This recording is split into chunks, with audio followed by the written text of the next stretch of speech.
May I start by reading a verse from a prophet who is respected by Muslims, Christians, and Jews. Jeremiah said in Jeremiah 29:11, "For I know the plans I have for you, declares the Lord, plans to prosper you and not to harm you, plans to give you hope and a future." God talks about plans. Wala pong sino man sa atin ang magsasabi ng plans o plano na walang vision. Vision is contingent on actions. So siguro po sa privilege ng oposisyon at ng minority na magbigay ng kontrasona, napakalaga po na meron tayong isang bagay na pagkakasunduan bilang mga Pilipino, which is a common vision. But in Jeremiah 29:11, when God says He will give us hope and a future, the plans comes from Him. But if we choose our own plans, or if we choose the plans of the devil, the reverse will happen. We will not have hope, we will not have a future, and instead of prosperity, we will have harm. Many, many times in the 1980s, I asked my dad about politics, about government, governance. Minsan tinatanong ko, bakit marami kang kaibigan sa oposisyon? Bakit marami kang kaibigan sa media? Bakit ganyan ang debate sa batasan pambansa? Ano ang issue ng Marcoses at ng Aquinos? Not knowing that two of them will be my colleagues today. Not knowing that we will have a President Aquino and President Marcos much later. But there was always a common thread in the answer of my father when I would ask him questions. He would say, para sa inyo to, para sa mga kabataan to, kayo pag-asa, para sa next generation ito. It is in that spirit that when I read the Bible and see the Father's heart, the relationship of a father and a son should be the relationship of leaders of a country, leaders of a province, leaders of a city, leaders of a barangay with his constituents. So payagan niyo ako, Mr. President, na ipagpatuloy itong conversation na to na tawagin nating kontrasona sa pamamagitan ng pagtatanong ng isang anak sa isang ama at pagsasagot ng isang ama sa kanyang anak. So syempre po ang unang tanong ng bata o ng anak, Tay, Tatay, Dad, ano po ba ang state of the nation? Siyempre po, sasagutin natin siya, Anak, ang state of the nation ay isang paglalahad ng estado o kalagayan ng ating bansa. Kamusta ang ating komunidad? Kamusta ang ating gobyerno? Ang ating ekonomiya? Maganda ba takbo ng buhay? Hirap ba ang ating mga kababayan? Tay, bakit po kailangan ng state of the nation? Sagot po ni tatay, para may starting point tayo na pag-usapan natin nasaan ba tayo ngayon? Saan ba tayo papunta? Paano tayo pupunta doon? Ano ang vision, goals, plans, at mga programa? Ano ang pananalapi na kailangan natin para ma-achieve yung vision na yon na gusto natin puntahan? Kaya kasunod parati ng SONA ang pag-deliver ng Executive Department ng national budget or yung kanilang proposal sa both houses of Congress. Anak, nasa demokrasya tayo. Kaya hindi pwedeng diktahan lang tayo. Kailangan natin ng national discussion. Pag-uusap para magkaisa tungo sa isang vision or pinagkaisahan vision para sa ating bansa at ating kababayan. Watak-watak na nga tayo, lalo pang nagkakawatak-watak kapag ka may mga suliranin o crisis. Ano kaya ang pwedeng magpakaisa sa atin? Or ano po kaya ang pwedeng magbigkis-bigkis sa atin? Una po, ang pagmamahal sa Diyos. Pangalawa ho, pagmamahal sa isa't isa. Pero ngayon po, pag binabash natin yung isa't isa, nagagamit na rin ng Diyos, nagagamit din yung pagmamahal sa bayan, pagmamahal sa isa. So may I propose that we work together for a common vision. We will disagree how we get there. We will disagree what to prioritize, how much to put where, how much time to spend on each issue. But if we agree on a common vision, then we have something to truly give the next generation. Tay, ano po ba ang vision? Ano po ba ang goals? Ano po ba ang plans? Vision ay siyang nakikita ng isang leader o na isang community. Ito ay isang kaisipan na kung saan niya gustong dalhin ang kanyang pinamumunuan. Kailangan ng pagkakaisa papunta sa isang vision. I'm reminded of the story told by many people, including Dr. Miles Monroe, of the story of Walt Disney. There was this particular ride that was going to be groundbreaking, first of its kind sa Disneyland. He put a bench, he continued to just look at that area, then started drawing, then called his engineers at sinabi niya sa engineers, eto ang gagawin natin bagong ride. Magiging bagong section ito ng Disneyland. He died before it was completed. When it was completed, the MC called the wife and said, before he passed the mic sa asawa, sabi niya, nakakalungkot because hindi makikita ni Mr. Walt Disney yung project niya. So pagkuha po ng mikropono ng asawa, sabi niya sa MC, ikaw ang nagkakamali. Kasi ayan yung upuan, no? Araw-araw nakikita ng asawa ko yung project kasi may vision siya. Tayo, ngayon lang natin nakita yan.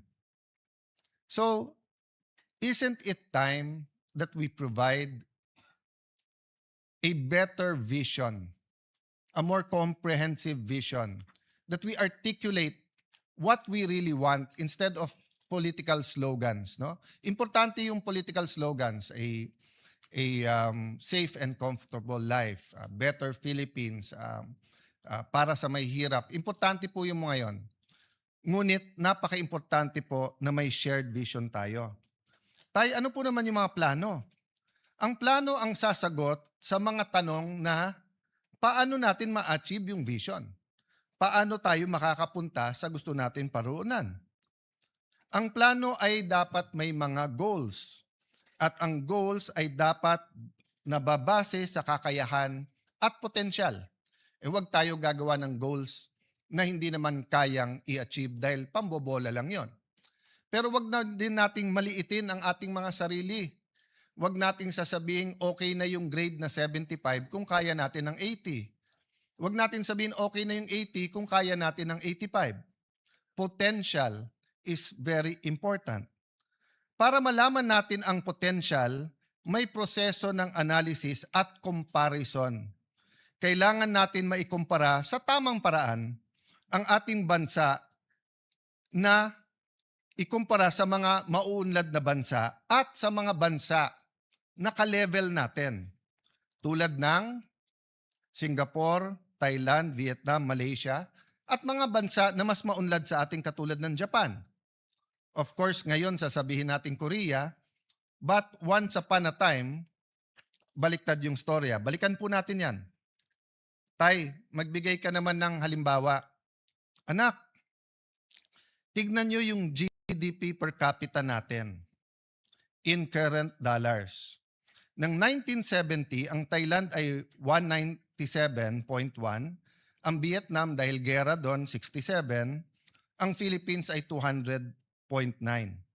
Ng 1980, ang Thailand ay 708, ang Pilipinas ay 767. Never mind Vietnam, they were still at war, it was 46. 1990, 1,559.1 ang Thailand, 803 na lang ang Pilipinas, dumoble na. Mula sa pantay lang ng 1970, in 20 years, doble na. In the year 2000, tumaas din tayo from 800 to 1,050.8, pero tumaas din ang Thailand ng 2006. 2010, 4,973, tayo 2,162. Hindi ko na isa-isahin yung mga bansa, pero tignan nyo po. Sa ngayon, Thailand, 8,056. Pang-87 sa mundo. Pilipinas, 4,170. Pang-119 sa mundo. Vietnam, 5,066. Pang-101, pang-111 sa bansa. Pero tignan nyo po, 1970, 67, 1980, 46, 1990, 98. Hanggang 1990, $100 lang ang per capita nila. 2,404. 2010, it was 1,600. Pero ngayon po, nasa 5,000 na. Malaysia, 13,000. Singapore, 98,000. South Korea, 36,000. Japan, 35,000. Tay, ano ba ang estado talaga ng ating bansa? What is the state of our nation? Ang estado, anak, ng ating bansa, ang ating bansa ngayon ay dumadaan sa kahirapan. Mahirap, anak, mahirap. Mahirap, ngunit malaki ang potensyal. Mahirap, ngunit may dahan-dahan na pagbabago. Mahirap, ngunit malaki ang potensyal. May mga pagbabago, ngunit puno ng pagsusubok. Puno ng pagsusubok at ng peligro. Hirap ang mga namamasadang tricycle at jeep, mga riders. Hirap sa taas ng presyo ng diesel at kuryente. Hirap ang ating mga magsasaka. Mga anak ng magsasaka, ayaw na po nila maging magsasaka o farmers. Hirap po ang mga estudyante, marami rin pong tumitigil sa pag-aaral. Hirap po ang ating mga OFWs kasi tumaas man ang presyo ng dolyar, labis din tumataas ang presyo ng bilihin at ng kuryente sa ating bansa. Tay, malaki din ba ang potensyal ng ating bansa? Malaki ba ang potensyal ng Pilipino at Pilipinas? Nako anak, siguro sa buong mundo baka Pilipinas ang pinakamaganda potensyal. Bakit po? Mayaman at maganda ang ating bansa. Pag-usapan natin pinakamataas na bundok. Pag-usapan natin ang pinaka-humble na plains. Pag-usapan po natin ang dagat, ang ilog. Pag-usapan natin ang kahit anong mineral, ginto, pilak, nickel. Pag-usapan natin langis, natural oil. Meron po tayo. Pag-usapan naman natin ang Pilipino. Sabi nung iba, natural resources natin ang number one blessing ng Panginoon sa atin. Hindi po. Ang Pilipino ang number one blessing sa Pilipinas. Napaka-adaptable ng Pilipino. Dalin mo sa Middle East, dalin mo sa Ukraine, sa Europe, Southeast Asia, Africa. Tinitingala. Gawin mong nani o yaya, nagiging pangalawang nanay. Gawin mong aid sa dentistry, mas gusto pa siya kaso dun sa kanyang dentist. Yung mga nurse natin, lalong hinahanap kaso sa mga doktor. Yan ay sa Japan man, yan ay sa London or sa Amerika. Napakalaki ng potensyal ng mga Pilipino at napakagaling natin sumunod sa batas basta't tayo'y nasa abroad. Tay, ano po yung peligro? Anak, ang number one na tinuturo parati sa amin ay ang edukasyon ay ang great equalizer. Yung aking ang ama ang sabi sa amin, anak, lahat ng iiwan ko sa inyo, pwedeng mawala, pwedeng mawaldas, pwedeng nakawin, pero ang edukasyon na nakamtam mo, walang pwedeng magnakaw sa iyo yan. Pero bakit ko sinasabing may peligro? Unang-una po, yung sa problema ng pagkabansot or yung pong sinasabing stunting. Sinasabi na hanggang 25% or 1/4 po ng Pilipino ay nasa endangered ng stunting. Naging bisita po ng Pilipinas ang Pangulo ng Singapore at naging privilege po ng Taguig na maging bisita dahil may proyekto po sa ospital ang kanilang isang foundation, ang Temasek, at napakaganda ng mga teknolohiya. Pero nagulat po kami sa speech ng Pangulo ng Singapore. Sabi niya, Kasi ito'y isang finance person. Magaling sa negosyo, magaling sa finance. Sabi niya, sa lahat ng nakita niya sa gobyerno, ang pinakamalaking return sa tao ng isang bansa ay yung first 1,000 days. Yung simula sa mabuntis hanggang 1,000 days nung bata, sapagkat pag siya'y nabansot at apektado ang kanyang mental and physical growth, apektado din po ang kanyang emotional growth, apektado ang kanyang health. So kahit anong scholarship, kahit anong gold card ng PhilHealth na ibigay mo sa bata na nabansot na, ay hindi mo na maibabalik. Hindi mo na yung stunting ay pwedeng maging irreversible. So yun po ang number 1. Kailangan nating pagtulong-tulungan yung peligro sa ating bansa yan. Can you imagine 1 out of 4 Filipinos who could be the best pilot, the best accountant, the best lawyer, who could be someone who discovers the cure for cancer, who could be the next Hollywood star, who could be the next tennis star after Alex, the next Carlos Yulo. Hindi niya makakamtan ang kanyang pangarap at kanyang potensyal. Bakit po? Dahil hindi kaya ng magulang niya, pero ang gobyerno bilang pangalawang magulang ay may ibang priorities. Siguro naman, Mr. President, dear colleagues, we will all agree, stunting has to be a priority. We keep doing the same thing and expecting different results. Mali po yun. Mga suliranin sa ating education system.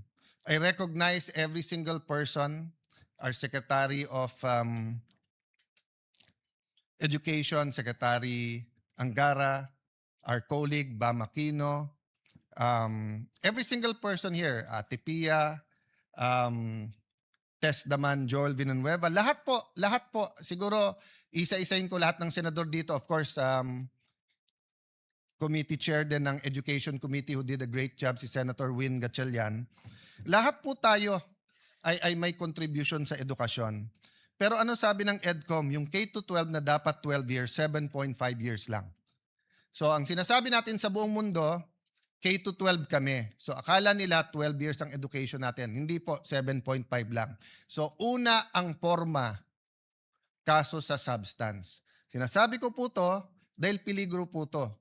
Kahit anong pagbabago ng curriculum, kahit anong dagdag ng mga gadgets, kahit anong modern equipment, kahit anong taas ng sweldo ng ating mga teachers, kung punong-puno ang classroom at half day, at 7.5 years lang sila, para tayong K-8, kulang pa, bitin pa ng 0.5. Total outstanding debt out of now is 12.79 trillion at the end of 2022. The debt increased by 45% to 18.55 trillion as of the end of 2026. Bakit po ito peligro? Yes, numbers lang po yung utang at depende din po ang utang sa ratio niya sa GDP. Pero ang problema po, dahil sunod-sunod ang problema at mga problema, whether it's man-made or outside our control, since the pandemic in 2020 till now, nasa lugar na tayo kung saan hindi tayo basta't makautang. So yung ibang bansa, nung dumating yung Israeli, Iranian, US conflict, nakautang, nakagawa ng mga programa. Tayo, dahil nga sa laki ng utang, yung fiscal space kung pag-usapan, ay problematic na. Hirap din po ang ating mga magsasaka. Kanina lang po, yun po ang pinag-uusapan dito. Senator Pangilinan, Senator Loren, Senator Amy na may puso talaga sa agriculture. Kaya kung sino man ang magsasabi sa atin na okay naman ang takbo ng ating agriculture, let's agree to disagree. Kasi I think in the last 40 years, I'm not blaming only this administration, we haven't figured out how to really modernize, how to bring back the enthusiasm in agriculture, how to make it really a good business that people will go into farming. Actually, maraming mayaman na pumapasok sa farming. Pero yung mahirap na farmers, umaayaw sa farming. So isang problema talaga yung kapital. The share of agriculture, forestry, and fishing sector to the GDP steadily declined to its lowest point of only 7.9% in 2025. Agriculture's share in the total workforce has steadily declined 26.99% in 2016. 8 years lang po. In 2024, it was only 20.61% as the economy shifts towards services and industry. Maganda naman po ang services at saka industry. Pero nakita natin yung problema ng supply chain. Nakita po natin yan nung pandemic. Kailangan ng isang bansa na singyaman natin both sa lupa at sa forest, sa bundok at saka sa dagat. Kailangan we learn to be self-sustaining and produce our own food. Agricultural workers are also receiving the lowest wages among economic sector. Poverty incidence remains high among agricultural workers and farmers, 27%, and fisher folk, 27.4%, based on PSA data of 2023. Parati kasi tayong nagdi-disagree, kaya napabayaan ang agri. 'Di ba? Marami po talagang magaling sa Pilipinas, 'di ba? We really disagree with many things. So, ang napabayaan yung agri. Mr. Senate President, do you agree? Mas mahirap ang maghanap ng trabaho, pero nahihirapan na po ngayon ang ating mga trabahador. Lahat po ng may trabaho, especially kung daily wage earners, hirap po talaga. Kasi we have a minimum wage, we do not have a living wage that the Constitution envisioned. The Constitution envisioned a living wage. What is a living wage? Sapat sa sa tirahan, whether yan ay rerentahan o huhulugan, sapat sa pagkain sa buong pamilya, 3 beses man lang sa isang araw at ang Pilipino ay mahilig magmerienda. Sapat sa anak na gustong mag-aral, sapat sa panggastos sa medical. So, a simple life, but a living wage. Malayo po tayo sa living wage. Sa Amerika po, maraming silang sinasabing mahirap. Pero doon po, maging driver, maging waiter, maging security guard, nakakabili po ng bahay, nakakapag-aral, nakakabili po ng kotse. Ang taxi driver po sa Singapore, tanungin mo, saan nagbabakasyon? Bihira niya sasabihin ang minsan Thailand, minsan Japan, pero karaniwan sasabihin sa inyo, London, Germany. Ang ating pong mga taxi driver, hindi makapagbakasyon kasi isang kahig, isang tuka. Pero kung nahihirapan po yung mga may trabaho, nahihirapan po ang mga walang trabaho. Yung naghahanap pero walang mahanap na trabaho. Simula po, at least po yung mga kasing edad ko, kasama po ang Senate President, kasama po Senator JV, Senator Migs, Senator Cheese, si Senator Padilla ata, sing edad ko rin.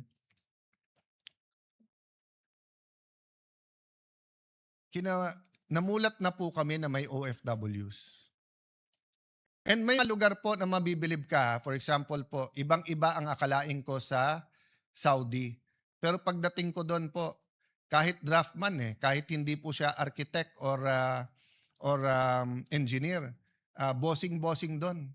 Talagang sanay sa mga lugar, etc. No? May mga peligro din, pero lalo po kung ikaw isang professional, ikaw isang architect, for example, doon, na pagtatapos yung anak at magka-ambisyon man sila na yung anak nila ay magtrabaho din doon, it is from strength to strength or from one level of socioeconomic status to a higher level. Hindi katulad po, for example, ng iba nating mga nani sa Hong Kong na ang kinikita ay katumbas po ng 18 to 25,000 pesos. Kung 5 yung anak, it barely pays the bill. So malamang po yung asawa OFW din. So malamang po yung anak kay tita or kay tito or kay lolo o kay lola tumitira at lumalaki. At ang problema, dahil nga sa poverty, hindi rin po nakakatapos yung iba, second generation sila na OFWs, pero hindi tumaas ang antas ng trabahong at ng kita na inaasam-asam nila. So ang tanong ko, Mr. President, going back to vision, can we not have a vision, whether it's 5 years, 10 years, 20 years, where a Philippine president can say, at this year, there will not be any more, let's say it's 2026. Wala bang pwedeng magsabing in 2041 or in 2050? Yung totoo hindi bola. O in 10 years, wala nang Pilipino na OFW na napilitan lang mag-OFW dahil walang trabahong maganda sa Pilipinas. So you will always have expats, you will always have OFWs who want to work somewhere. So if artists love Europe, let them go to Europe. If you want to specialize in a certain branch of medicine and want to study in the US or London, you're free. But yung sasabihin mong, hindi, chef ako. So may nakausap kami sa Singapore. I think ang sweldo doon is between 70 to 110,000. Semi-fast food pa yon. Sabi niya, sir, kalahati lang. Kung 110 ang sweldo ko dito, kitain ko lang 55,000 sa Manila, okay na ako. Pero kung hindi ka rin naman chef ng first class na restaurant o hotel, hindi ka naman kikita ng 55,000 dito. So napipilitan siya mag-abroad. At pag tinanong mo bakit, hindi para sa sarili niya. Hindi para magka-iPhone siya. Hindi para magka-kotse siya. Kung hindi para makapag-aral yung kanyang mga anak. Para may bahay ang kanyang mga anak. Negosyante, Mr. President. Usually, negosyante ang nagbibigay ng kulay, nagbibigay ng sigla, at pumapalakpak pag may sona. Pero yung sunod-sunod na problema, some we under our control, some hindi. What is not under our control? 2022, patapos yung pandemic, nangyari yung conflict ng Russia at Ukraine, may mga inflation na nangyari. Flood control, in a sense, it's under our control because it could have been stopped, pwedeng hindi, or how are we handling it? Iran, US, and Israel, it's not in our control, but how we reacted is up to us. Nauna pa yung Senate Yung sa ating protect at ang ating Senate President nagpatakbo nun. Yung uplift, sumunod na lang yon. So we could have reacted faster and better. Having said that, nandyan na yan, how do we prepare ourselves to not only be active, proactive, but to really achieve what we can achieve through our potential. Hindi yung pwede na. So tay, tanong nung anak, sinong may kasalanan? Well, anak, madaling magturo. The easiest thing to do for the opposition is to point at the administration. The easiest thing to do for the administration is to point to the secretaries. Secretaries can point to Congress, which they sometimes do. We sometimes point to them because it's the implementation. The local government will point to us, and then to the national government and the local government, and the national government will point to the businessmen. So ang daling magturo. Pero siguro, anak, for the sake netong state of the nation at paano tayo magkakaroon ng common vision, sabihin na lang natin ganito, parati naman merong kasalanan, pero ang pag-usapan natin, sino may responsibilidad? Kasi maaring hindi mo kasalanan, pero may responsibilidad ka pa rin. Di ba? So, those not involved in the flood control are still responsible na ayusin natin ang bansa at tanggalin ang corruption. Those not walang kasalanan dahil tumaas ang presyo ng diesel, dahil may problema tayo sa fertilizer, dahil byproduct siya ng natural gas. Di natin kasalanan yon. Pero may responsibilidad tayo sa mga jeepney drivers, taxi drivers. Sa ating small businesses, all around the world, same statistic, halos. Sabi po natin dito, and I think the Senate President cited this during his opening of the session yesterday, 99.63% of establishments are micro, small, and medium enterprise, contributing 66.97% to job generation and 40% to our GDP. Pero anong number one problema ng negosyo sa ating bansa? Dagdagan ko pa, problema ng gusto magnegosyo, may magandang idea, masipag, matalino. Pero ang problema, walang kapital. Pag tinanong ng gobyerno, ang gobyerno, saan kami kukuha ng kapital? Sasabihin bangko. Hindi ka naman basta pautangin ng bangko eh. Land bank nga eh. Nasa batas na nga na magpautang sa magsasaka. They'd rather pay the fine than magpautang sa mga agribis na maliliit. Kung wala ka rin isasanla sa bangko, wala ka rin titulo ng lupa o wala kang sasakyan, wala kang mga ari-arian, sasabihin sa'yo, diyan ka sa pawn shop. Sa pawn shop, bukod sa mataas ang interest, may isasanla ka pa rin. So, saan ang baksak ng ating mga kababayan? Sa 5-6. Don't get me wrong. 5-6 is a service. Diba? So, for example, sa palengke, wala ka ng kapital, may piyesta o kaya Pasko, maraming namamalengke. Kung kikita ka naman ng more than 20% in 1 month, let's say 25-30% tubo mo o kaya 10% per week, so 40% a month, kapit ka na sa patalim sa 5-6. Kasi yung 5,000 mo, babayaran mo ng 200 a day, 6,000, may get 20%. Pero napakataas pa rin nun. Ang yumayaman sa Pilipinas, yung nagpapautang ng 5-6, hindi po yung umuutang. So pagdating po sa gobyerno, sabihin, ilan administrasyon na, sir, bakit hindi natin magaya yung 5-6? Bakit hindi tayo magkaroon ng programa?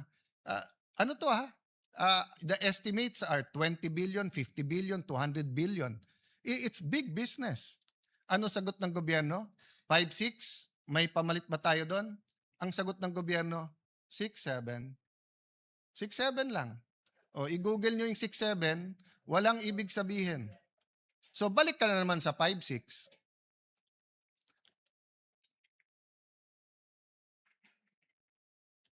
Children in conflict with the law. Yan ay isang debate. Mainit ang debate dyan. Pero hindi ba mga kababayan, mga kapwa magulang, kung itong tatay na to ay sinasagot po ang tanong ng anak? Responsibilidad din yan ng magulang, ng teachers, ng simbahan, ng mga komunidad. Sabi nga po, di ba ni Hillary Clinton, it takes a village to raise a child. Yes, there is something that caused that child to become violent. Whether siya may mental disease or problem, whether siya na-depressed, whether siya ginamit ng mga kriminal, the point is, Mr. President, there is a blame, but there's also a responsibility. Pag ang isang lugar, whether sa US yan, whether sa Latin America, whether yan po ay sa Africa, whether sa Tondo, whether it's in any rough neighborhood, at sasabihin marami ng gangs yan, it is our joint responsibility. In the end, there is a specific blame, and there is a general responsibility. Habang usapan natin yan, mahabang usapan yan, Mr. President, but eventually, we do have to discuss it sincerely and very deeply. Tay, bakit mahirap ang ating estado? Ano ba ang pumipigil sa ating bansa? Well, may mga bagay nga na wala sa ating control, yung mga external. May mga bagay na nasa ating control. Pero may mga bagay din na ina-address natin directly, pero ang problema, kultura. For example, we have to address corruption. But we have to address the culture of corruption. Sasabihin natin, wag magnakaw sa flood control, pero ina-address ba natin ang pandaraya pag nangongopya sa exam? Ina-address ba natin yung simpleng pagsisinungaling sa araw-araw? Ina-address ba natin na sa bawat kailangan ng Pilipino, lisensya, business permit, real property tax, customs, ay may lagayan. So the culture of corruption continues to lay hold. And as a Christian, I believe there's a spiritual aspect to that battle. There are spirits that control, di ba, that are principalities and authorities. Kaya sabi sa Bible, you have to bind, then you have to occupy. Hindi sapat na mawala yung iba't ibang scam. Kaya nga palaki ng palaki ang scam sa ating bansa. Policies ay nagpapahirap din sa atin. Nabanggit ko na kanina yung K-12. Mukhang tama si Senator Jinggoy Estrada. Tanggalin na natin ang 1 o 2 taon sa senior high kasi K-10 na 10 taon na nag-aaral ang bata na mas kumpleto ang gamit niya ay mas mabuti kaso sa K-12 pero 7.5 years lang ang pinapasok ng ating bata. Another example, ang bata ngayon karaniwan sa highly urbanized ay half day. Sabi niya, Tay, ang ganda naman ng tinuturo ng aming mga teachers. Magagaling naman ang aming mga teachers. Yung nasa mga religious schools, parochial school, Christian schools, yung mga nasa madrasa, Brother Robin, no? Sabi, maganda naman tinuturo sa amin eh. Maka-Diyos. Anong problema? Hindi po kung ano tinuturo nila, kung anong nakikita nila. Children learn by what they see, what they experience, not by what they are taught. So, Mr. President, that's a lesson. Mr. President, that's a lesson to us. It is a lesson to us, Mr. President, that in everything we do, the children are watching. And they learn from that. So whether it's the internet, television, whether it's news, whether it's cartoons, whether it's video games, all of this influence them. So what's the solution? Maging klaro kung ano tama at kung anong mali. Di ba? Kahit mapanood nila, pero nakita nila, eto, naparusahan dahil mali, matututunan nila mali. Pero Mr. President, pag nakita nila yung mali, nagiging tama sa matatanda, I remember in the 1980s, yung kasama ko parate, he was in the Marines and they were asked during martial law to lecture about not having colonial mentality. Ano po ang ginawa nila? Nagtuturo na ang local is as good as imported. And then kumuha ng sigarilyo, at that time, dito pa pinapasok yung sigarilyo, kinuha Blue Seal. So, yung mga tinuturuan, hindi matuto. Mr. President, pumunta ka ng Hong Kong, Singapore. Sabi ni Senator Pia, pati sa Thailand. Napaka-liberal na nga sa Thailand dahil ang cannabis ay pwede, pero ang vape hindi. I think kay Senator Win Gatchalian, ang ating Senate President, without an S, sorry. Ang halimbawa, ang nagsabi na may nagpakita ng statistics, I think that was 2 years ago, 3 years ago, na despite being heavily regulated, hindi na re-regulate. Halimbawa sa Baguio City, inulat mismo ng City Health Office na may 350 menor de edad ang nahuli dahil sa pagve-vape sa loob ng 1 taon. Ayon din sa isang survey, 1 sa bawat 7 kabataan Pilipino na edad 30 hanggang 15 ay kasalukuyang gumagamit ng vape. Nakita din na malaki ang tinaas ng paggamit ng vape ng mga kabataan nitong mga nakaraang panahon at mas marami ring kabataan dati namang hindi naninigarilyo ang nagsisimulang gumamit ng vape. Tay, ano naman yung issue sa PhilHealth? Ay nako, pabayaan na natin si Risa Antiveros, si Senator Bongo, si Senator Pia Cayetano, si Aimee, at lahat ng iba, si Senator JB, na napakahaba na ang diskusyon doon. Pero ito lang ang sasabihin ko sa iyo, anak. 20 years ago, more or less, or more pa, maybe more than 20 years ago, nagkaroon ng programa ang Thailand. Magbayad ka ng 100 baht, libre na lahat sa ospital. Ngayon, 30 na lang. 30 baht, libre lahat. Ba't hindi po natin magawa yon? Ganun lang kasimple. Medyo humaba na yung speech ko, anak, kaya hindi ko nababasahin yung statistics ng health. Tay, pinapanood ko ang Pangulo kahapon, bakit unang-una niyang binanggit ang flood control? Ganyan ba ka-importante yung issue na yan? Bakit una niyang binanggit. Anak, biggest issue of the year yan eh. At pinakamalaking skandalo sa corruption in our history. Anak, importante ma-resolve yan. Anak, importante malaman ng taong bayan yung tunay na nangyayari, anong ginagawa, anong pwedeng gawin, anong reforma ang pwede. Anak, dapat kasi bumalik ang tiwala sa leaders at sistema. Pag yan ay hindi binanggit at hindi inayos, lahat ay suspect. Anak, napaka-importante, madapa man ang isang bansa, ay siya'y bumangon. So, in other words, genuine reforms. Symbols matter, anak. Pag may mga skandalo na tumatama sa isang bansa, may isa o dalawa na bukod tangi dahil nagiging simbolo. Either simbolo kung paano ni-resolve ng isang bansa at paano niya nilampasan ang corruption, or simbolo kung paano nanatiling nakadapa ang bansa at hindi makatayo.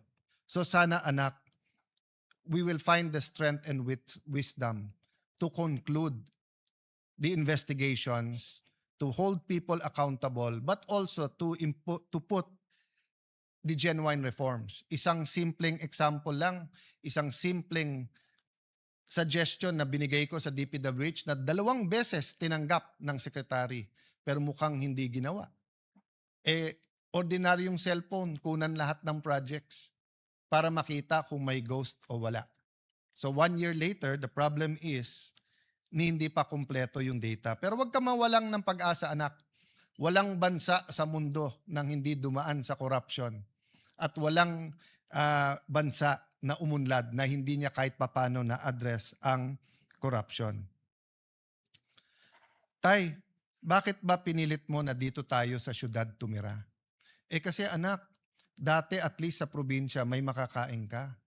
Ngayon, dito sa mga syudad, lalo sa Metro Manila, libre ang uniforme pag nag-aral, may scholarship pagka college, pagka single parent, kapag ka PWD, pag senior, may regalo, may cash gift, meron pang minsan mga giveaway. Dito anak, may internet. Mr. President, in 1980, 1/3 lang ng Pilipino ang nakatira sa urban. 2/3 ay sa rural.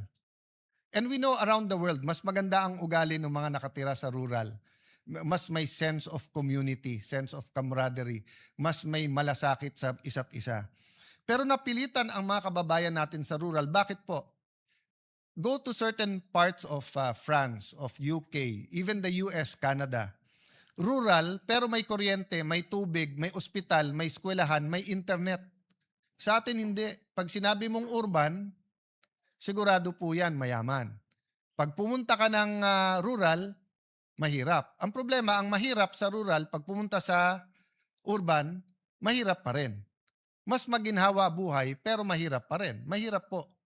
So, Mr. President, we should have a real rural development project. That was something I heard a lot in the 70s, 80s, 90s.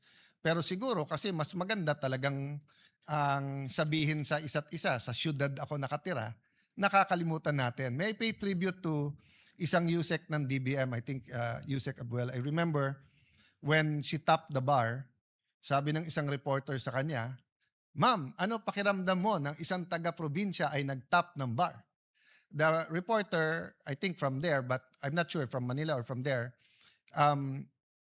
was referring to na hindi ka taga Manila. Kasi dati, karamihan ng top 10 nandito sa Manila, Manila Law Schools. Sabi po niya, "Excuse me, Baguio is a city." So hanggang ngayon po sa atin sa Metro Manila, pagka hindi ka sa Metro Manila or Metro Cebu o Metro Davao, or minsan taga Metro Cebu ka na, Metro Davao, ang dating sa atin sa mga Metro Manila, taga-probinsya kayo. Walang masama po maging sa probinsya. Ang problema po, bakit wala tayong rural development program? Which brings us to transportation. Mr. President, ako'y natutuwa na narinig ko po yung additional trains at stasyon na sinabi in both zonas. Last year zona at ngayon. Pero bakit po, kung titignan natin ang national budget, kalye pa rin ang ating tinututukan? Tignan nyo po ang Laguna Lakeshore, yung ginagawa pong highway po dyan. nasabi natin last year at umuo ang DOTR Secretary, umuo ang DPWH Secretary, na pag-aaralan nila kung lalagyan man ng kalye, lalagyan din ng tren. Pero wala akong nababalitaan magandang plano para sa tren na magkakabit ng probinsya ng Rizal, probinsya ng Laguna at Metro Manila. Napakasimple lang po niyan. Ginagawa na po yung kalye. Nire-reclaiman na po yung lake. Ganon din po ang Mindanao Railway. I have to speak because wala po dito si Senator Bato. Pero sa last year budget natin, inamin po ng DOTR kung lalagyan lang nila ng 10 bilyon. And I think Senator JV mentioned this 7 years, basta bago ako mag-DFA or after ko mag-DFA, binabanggit na to. So nagka-problema sa funding sa China. Pero yung phase 1 po ay pwedeng pondohan ng ating gobyerno. Bakit hindi? Huwag tayong pumayag na yung pagkakamali ng Metro Manila at ng ibang lugar sa Luzon ay maging pagkakamali ng Mindanao. Kasi unlike Visayas na grupo ng mga isla, ang Mindanao ay mas halintulad sa Luzon, pero mas mayaman sa Luzon.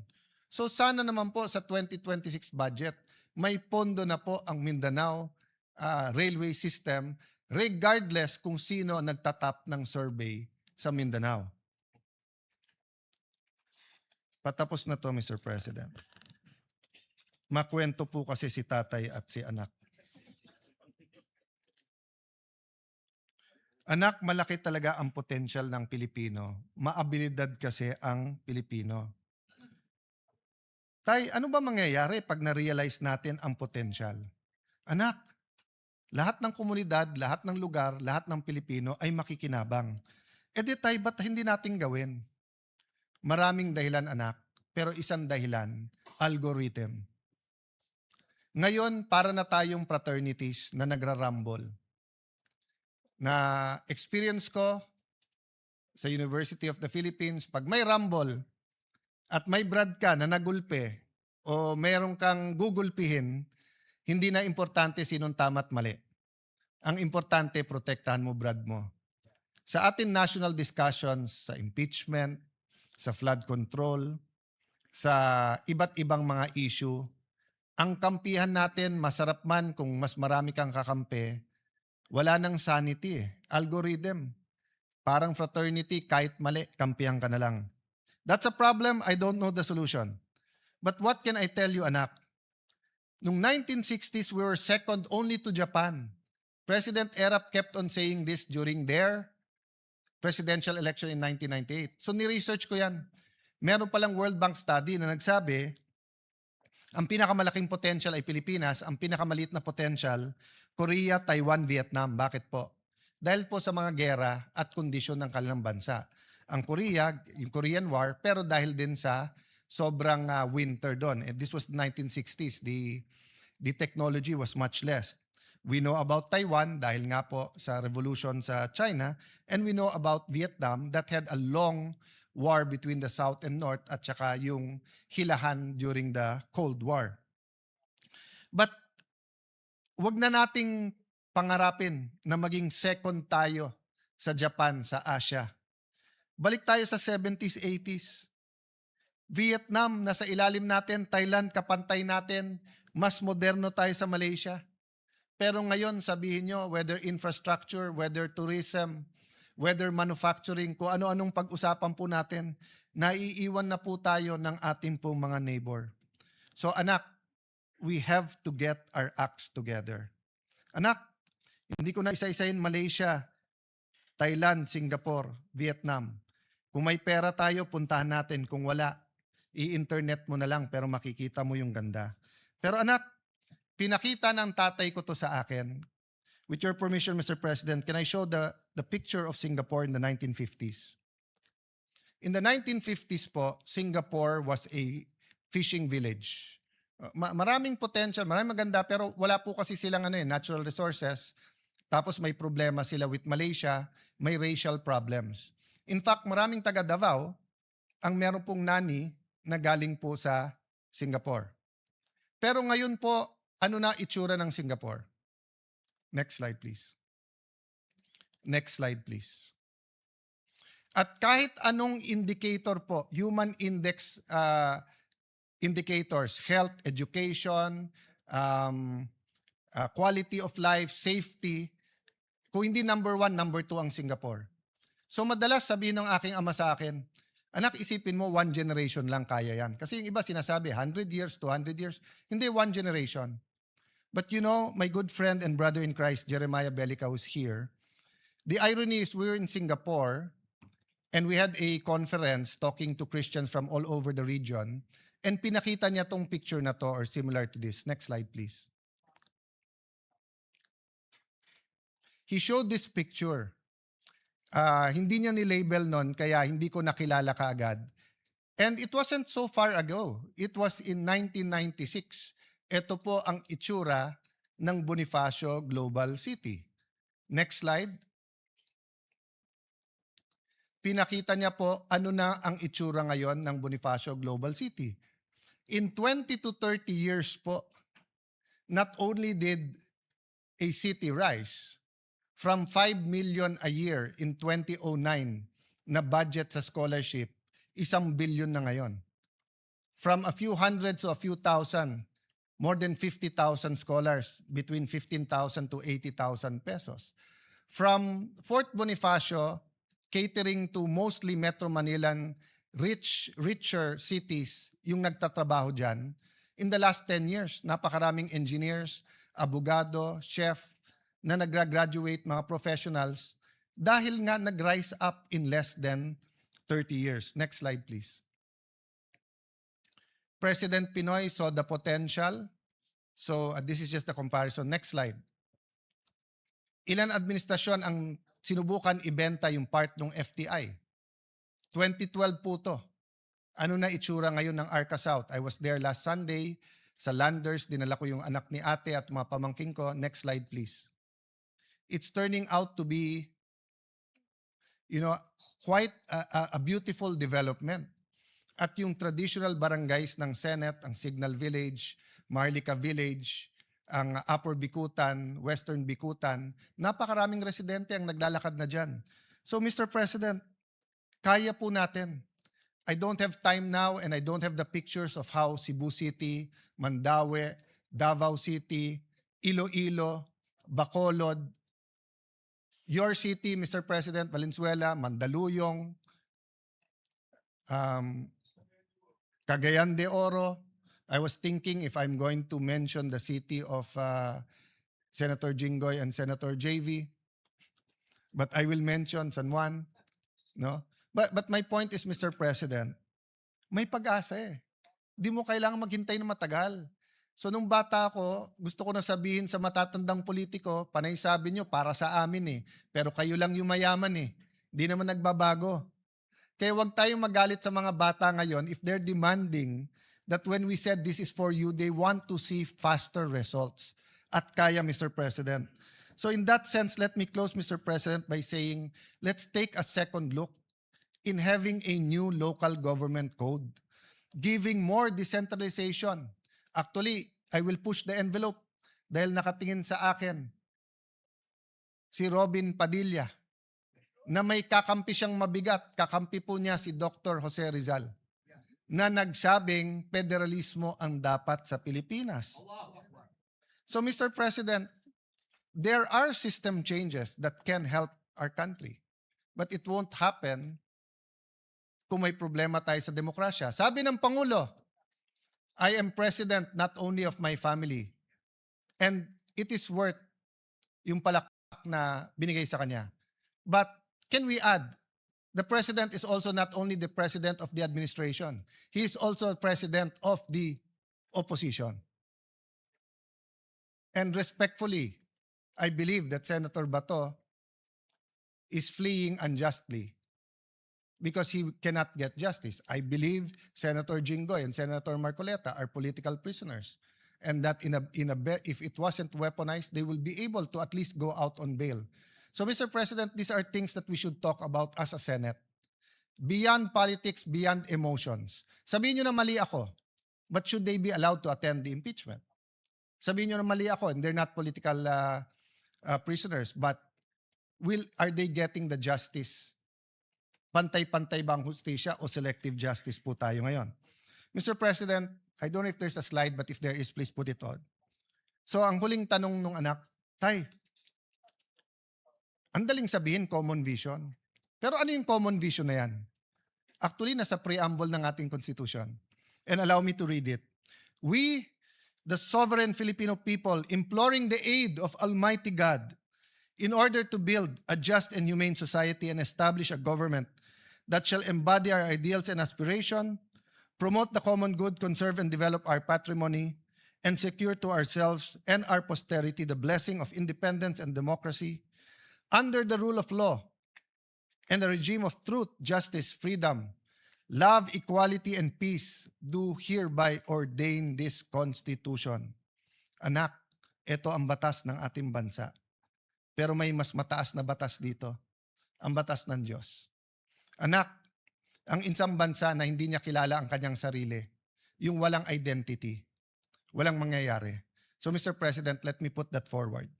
Whether as individuals, as a community, as a country, let me quote Dr. Miles Monroe, identity is important. Who am I? Second, what am I meant to do? A question of purpose.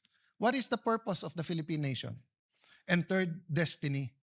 What am I meant to do? If we understand the preamble of the Constitution, we understand the law of God, we understand our destiny, purpose, and identity, we will be on our way. So let me close by telling our mga anak, manampalataya po tayo, anak. Let us believe, but let us act. Faith without action is dead. Sabi sa Jeremiah 29:11, for I know the plans I have for you, declares the Lord, plans to prosper you and not to harm you, plans to give you hope in a future. But it is followed by Jeremiah 29:12 and 13. Then you will call upon me and come to pray to me, and I will listen to you. You will seek me and find me, and you will seek me with all your heart. So that's my prayer today, Mr. President, that despite the toxic politics, despite our disagreements, let us all seek God and have faith that when we seek Him, we will find Him. And when we find Him, He will show us His plans, plans to prosper us and not to harm us, plans to give us hope in the future. Thank you, dear colleagues, for this opportunity.